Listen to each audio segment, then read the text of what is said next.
Hello.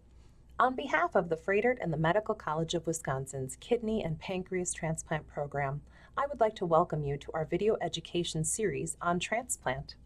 This video will focus on post-transplant care. We would like for you to be as prepared as possible so that you understand how a patient navigates life with a transplant. In this video, you will learn who makes up the transplant team, how to manage care at home, when to have labs drawn, how often to come to the transplant clinic, and any potential complications that may occur following a transplant. Every patient is assigned a transplant coordinator and a transplant nephrologist to assist with coordinating care that relates to the kidney transplant. This is important to remember. Patients must have a primary care provider to direct all areas of care that do not relate to the kidney transplant. For example, a primary care physician would manage cholesterol levels and medications, monitor bone health, and order routine general health maintenance testing like colonoscopies, prostate exams, pap pelvic exams, and mammograms.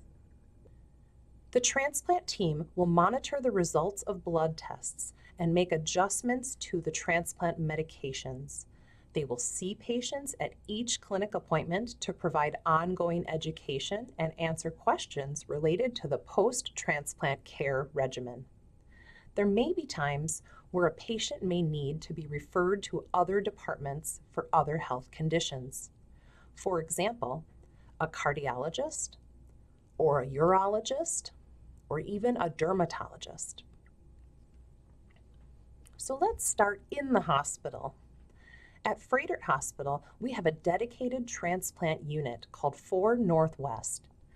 As a program, our goal is to get patients who receive a kidney transplant home within 3 days. The main focus while in the hospital is to closely monitor the new organ's function, including watching for signs of rejection, infection, and surgical complications. Education starts immediately and will include the immunosuppression medications and their side effects, how to organize a pill box, and the importance of taking all of the medications as prescribed. There will even be a quiz that will let the transplant team know if the patient understands what each medication is for. The bedside nurse will teach patients how to care for their incision, what to do with a drain, how to check blood sugars, and how to monitor the amount of urine the patient is making. The transplant coordinator will work with the inpatient team to assist with the transition from the hospital to home. Additional education will be provided regarding when to have blood drawn, upcoming clinic appointments, and ensuring the patient has the right contact information for how to reach the transplant team. The medicines that will be taken following a transplant are to help prevent rejection of the transplanted organ. In addition to this, there are medications to help prevent bacterial, viral, and fungal infections. Other medications taken prior to transplant, such as medications to treat blood pressure, cholesterol, or vitamin supplements, will be continued after transplant. If a patient is diabetic and receives a kidney transplant, the diabetes medications will continue and will be managed by a primary care doctor or an endocrinologist. A kidney transplant does not cure diabetes. It is important to know, once transplanted, medications may change. There are certain over-the-counter medications that can and cannot be taken. The transplant team will provide each patient with a list of the acceptable over-the-counter medications to take. It is important to ask the transplant coordinator prior to starting any over-the-counter medications that are not on the list. In addition, please contact the transplant coordinator with any medications that are prescribed by a different provider. This is important because there are medications out there that have the ability to interact with the transplant medications that can lead to a blood level being too high or too low, putting the patient at risk for rejection or infection. Upon discharge from the hospital, patients are provided with instructions that will include a complete medication list, transplant clinic follow-up appointments, fluid intake recommendations, blood pressure guidelines, lab schedule for blood draws, and instructions for drain and incision care. The inpatient social worker and case manager will ensure there is proper support plan in place and will also discuss with the patient what pharmacy they would like to use to fill their prescriptions and will help to arrange infusions, home health care, physical therapy, or dialysis as needed. There may be times when patients will need to contact the transplant team no matter what time of day it is. If they are experiencing a fever of 100.5 degrees or higher, if they notice a decrease in urine output, urgency, or pain with urination, if they are unable to keep medications or fluids down, if they have any unexplained abdominal pain or pain over the transplant site, a weight gain of 3 pounds in 24 hours or 5 pounds in 1 week, and finally, if they have redness, swelling, pus, or an open area at the transplant site. During the day, Monday through Friday, patients are encouraged to call their transplant coordinator. After hours, on weekends and holidays, there is a nurse triage line for patients to get in touch with the transplant team for urgent needs. After receiving a transplant, patients will have frequent clinic appointments. For the first month, patients will come to the clinic once a week. At months 2 and 3, patients will be seen every other week. Then, for months 4 through 12, visits will be once per month. This is a standard schedule. However, it is important to know it can be modified based on a patient's individual needs. During the first visit, the patient and their support person will meet with a transplant coordinator, transplant nephrologist, transplant surgeon, and transplant pharmacist. Patients will also have access to the transplant social worker, financial coordinator, and dietitian at any time. Patients must bring their transplant booklet and their yellow medication card along with their pill box and pill bottles to their appointment. At 1 month, an additional appointment will include going to the urology department for removal of a stent that is placed in the ureter at the time of transplant. A ureter is a passageway for urine to leave the kidney and empty into the bladder. A stent is placed there to prevent blockages and to promote healing. Patients' lab work or blood draws will coincide with most of their appointments. Keep in mind this schedule may vary based on an individual need. Labs will be drawn 2 times weekly for the first month, then weekly for weeks 5 through 7, then every other week 2 to 3 months post-transplant, and every month 4 to 12 months after transplant. Having blood drawn is one of the ways the transplant team monitors the function of the new organ. Routine labs include a basic metabolic panel, which measures kidney function and electrolytes, magnesium, which measures the level in the blood important for muscle and nerve function, phosphorus, which measures the level in the blood important for bone health, a complete blood count, which measures blood counts to monitor for anemia, infection, and bleeding issues, and finally, immunosuppression medication levels to prevent rejection. Immunosuppression levels will indicate if the drug levels in the blood are too high or too low, or just right. If the levels are too high, there is a risk of drug toxicity that will damage the kidney or lead to an infection.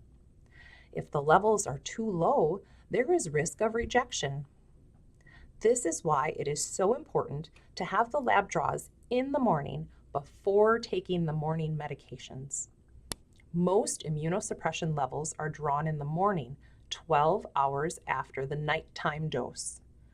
Please know that it is normal to see frequent changes to the immunosuppression medications in the early months after transplant. Abnormal lab results can lead to additional testing, medication adjustments, or even a visit to the clinic, emergency room, or an admission to the hospital. Managing care following a transplant is just like managing a chronic illness. As discussed previously, there are frequent appointments with the transplant team and blood draws.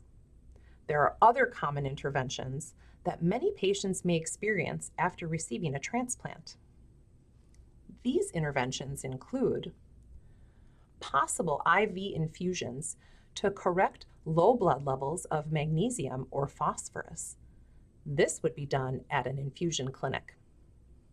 An ultrasound or CT scan of the transplanted organ or the native kidneys. A biopsy of the transplanted organ may be needed if there is concern for rejection or a return of the kidney disease the patient had before the transplant.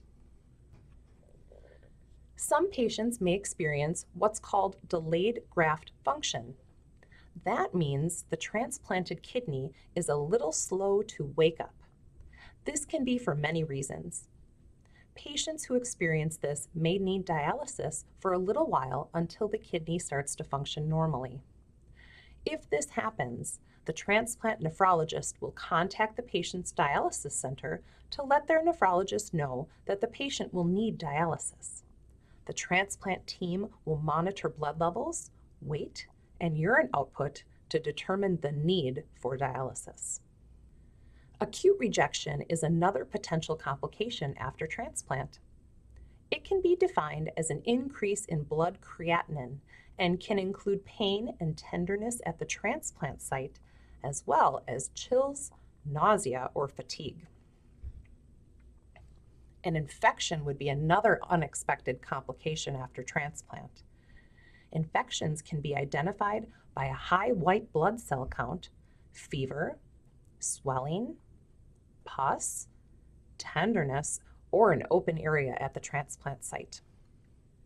Chronic rejection is a slow decline in the function of the transplanted organ.